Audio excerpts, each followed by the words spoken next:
technology in today's vehicles is so high tech that it requires recalibration so that the vehicles understand where they're going so that the systems work properly.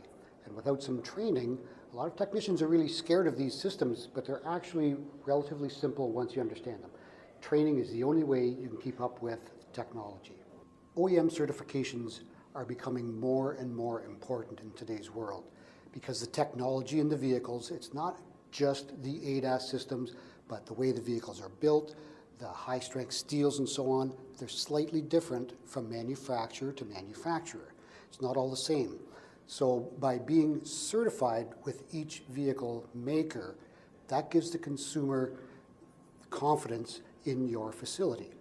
Being part of the network, by having our entire network certified by the OEMs, gives confidence in the entire network that we are trained and equipped for today's vehicles. We have the advantage, being a large group, of having our own training facility. So that gives us the ability to be nimble and trained on the latest technology, as well as training new entrants into the trade and training on process improvement for the shops. There's a lot of emphasis on process, not just repairing the car, but knowing how to get the car through the facility in the quickest way possible.